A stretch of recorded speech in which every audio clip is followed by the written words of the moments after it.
Hello बच्चों, अभी हम आज थर्ड केस करेंगे प्योर कैपेसिटिव सर्किट का। तो यहाँ पे हमने सिर्फ एक कैपेसिटर को कनेक्ट किया है, किसके साथ? अल्टरनेटिंग ईएमएफ के साथ, और उसमें करंट आई फ्लो कर रहा है। ठीक है, तो यहाँ पे भी हम किरचॉफ्स लूप रूल अप्लाई करेंगे। तो किरचॉफ्स लूप रूल से आपका V minus Q upon C is equals to 0 हो जाएगा। और यहाँ पे फिर हम V को V not sine omega t put कर लेंगे, तो V is equals to Q upon C लिख सकते हैं इस इक्वेशन को हम।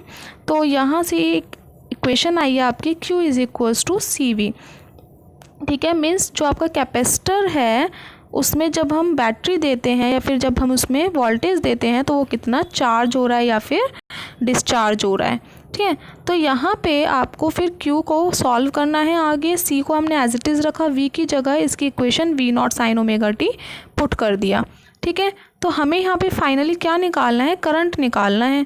तो करंट निकालने के लिए हम क्या करेंगे? dq ओवर dt लिखते हैं, जो कि आपने 10th क्लास में फर्स्ट इक्वेशन पढ़ी होगी करंट की। ठीक है, तो यहाँ पे फर्स्ट इक्वेशन में सी वी नॉट जो है वो कांस्टेंट है, उसको हमने बाहर रख लिया और डिफ्रेंशिएट करा किसको? साइन ओमेगा टी को।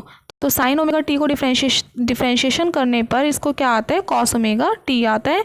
और डिफ्रेंशिएशन में जो एंगल होता है उसकी आगे मल्टीप्लाई होती है, और जबकि इंटीग्रेशन में उसको डिवाइड करते हैं। ठीक है, तो ये हो गया आपका कॉस ओमेगा टी और आगे ओमेगा आ गया। ठीक है, तो हमने क्या करा? ये सी वी नॉट ओमेगा को आई नॉट कंसिडर कर लिया, आई नॉट कंसिडर कर लिया। दोनों ही चीज़ें कांस्टेंट है। इट मीन्स हमने यहाँ कहा है आई नॉट जो है वो सी वी नॉट ओमेगा के इक्वल है। अब देखते हैं आगे क्या हुआ। ठीक है, ये इसके इक्वल है। तो हमने कहा जो सी वी नॉट ओमेगा है उसको हम ऐसे लिख सकते हैं V not upon 1 upon omega C. अगर इस ओमेगा को आप ऊपर लेके जाते हैं, नीचे जो डिनोमिनेटर होता है उसको ऊपर ले जाते हैं ना, ऐसे आप लोगों ने मैथ्स में किया होगा 6th-7th क्लास में, तो तब हमारी दोबारा से यही इक्वेशन मिल जाएगी हमें। तो हम इसको ऐसे भी लिख सकते हैं। ठीक है, तो ये 1 अपॉन ओमेगा सी को मैंने क्या लिख दिया? एक्स सी क्या है? Capacitive reactance. कैपेसिटिव रिएक्टेंस जैसे कि हमारा प्रीवियस जो टॉपिक पढ़ा था हमने, एक्सेल था, वहाँ पे वो इंडक्टिव रिएक्टेंस। ऐसे ही यहाँ पे क्या है? कैपेसिटिव रिएक्टेंस, जो कि इक्वल है आपका 1 अपॉन ओमेगा सी के। ठीक है, तो आपने क्या करा? अब हमारी फाइनल इक्वेशन क्या हो गई करंट की? I is equals to I not cos omega t. अब हमें इस कॉस को साइन में चेंज करना है। क्यों? क्योंकि हमारा जो पोटेंशियल है वो भी साइन के टर्म्स में है। तो कॉस थीटा को हम साइन 90 माइनस थीटा भी लिख सकते हैं और साइन 90 प्लस थीटा भी लिख सकते हैं। तो आई नॉट को एज इट इज़ लिख लिया। साइन हम क्या लेंगे? अब यहाँ पे प्लस वाला लेंगे। क्यों प्लस वाला लेंगे? क्योंकि एक तो हमारा बाहर कोई नेगेटिव चार्ज नहीं है जैसे कि इंडक्टर में था, है ना, और दूसरा हमें पता है इस ओमेगा टी को हमें यहाँ पे लाके लिखना है, फर्स्ट वैल्यू में लिखना है ब्रैकेट के अंदर।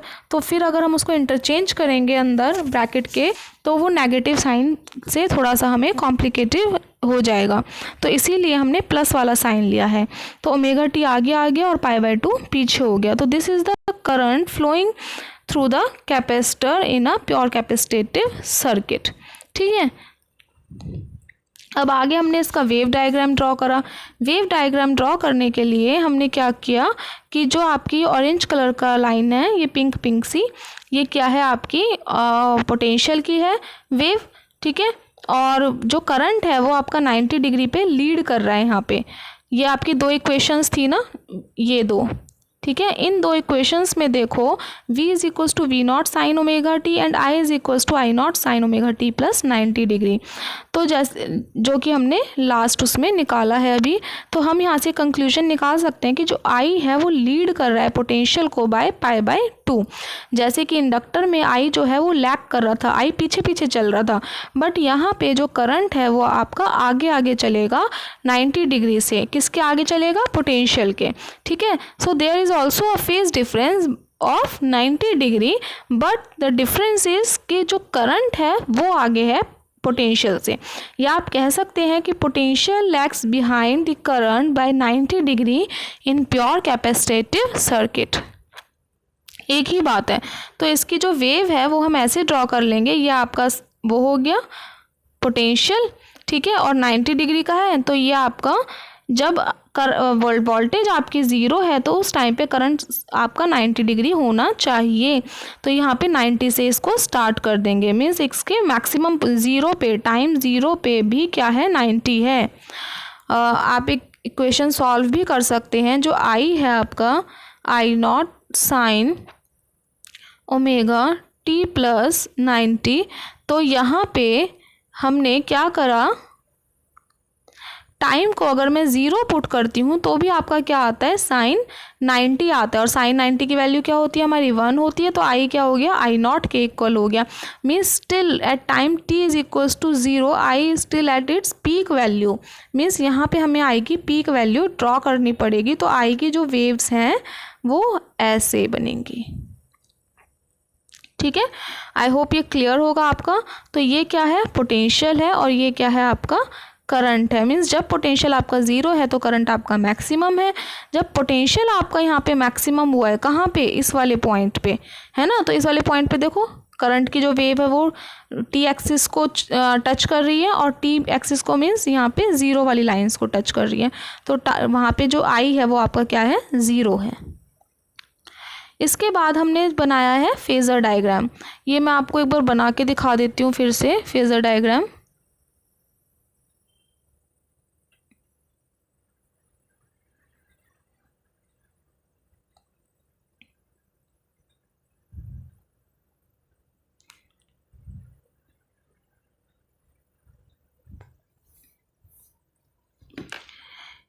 इस फेज़र डायग्राम में हमने क्या किया, ग्राफ ड्रॉ किया। ये टाइम एक्सिस चल रहा है, यहाँ पे पोटेंशियल है आपका और ये कौन सा एंगल है ओमेगा टी। ठीक है, अब इसने एक प्रोजेक्शन डाला, जो प्रोजेक्शन इसको बता रहा है इसकी पीक वैल्यू, और वो क्या है V0 साइन ओमेगा टी। मैं यहाँ ऊपर लिख रही हूँ V0 साइन ओमेगा टी। अब करंट जो है इसको वो π/2 से लीड कर रहा है। लीड कर रहा है मीन्स आगे चल रहा है, और ये सब किस में हो रहा है फर्स्ट क्वाड्रेंट में। आगे चल रहा है तो सेकंड क्वाड्रेंट में पहुंच जाएगा करंट हमारा।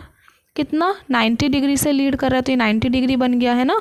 तो ये क्या है आपका आई है और इसका प्रोजेक्शन आपने यहाँ डाल दिया, और ये इसकी पीक वैल्यू है जो कि आपको बता रही है I0 sign omega T plus π/2। ठीक है, तो ये इसका फेज़र डायग्राम हो गया। और सिंपलेस्ट फॉर्म में आप इसको क्या बना सकते हैं, यहाँ ऊपर यहाँ आई आएगा और नीचे यहाँ V आएगा।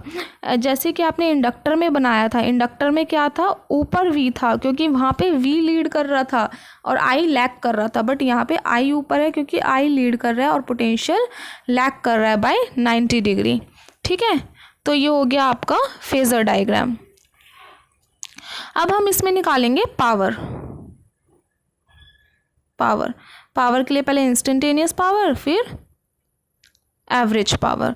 इंस्टेंटेनियस पावर के लिए हमने इसको वी आई लिख लिया। वी क्या है V0 साइन ओमेगा टी, आई क्या है I0 sign omega T plus π/2।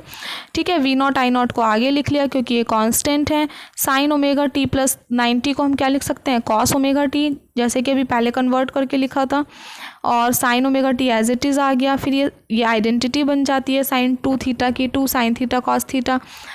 तो अब इसमें इसको पुट कर देंगे, instantaneous i V0 sine 2 omega t upon 2 आगे लिख लिया ये। फिर इसका हम क्या निकाल रहे हैं अब एवरेज पावर निकालेंगे। ठीक है, इंस्टेंटेनियस के बाद एवरेज पावर।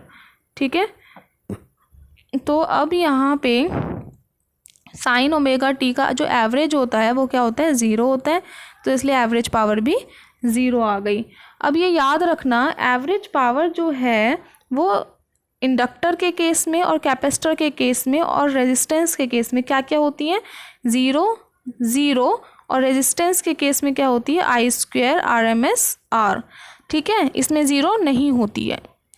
हमने अभी पहले भी निकाल के दिखाया है मैंने आपको, तो वो थोड़ा रिवाइज कर लेना।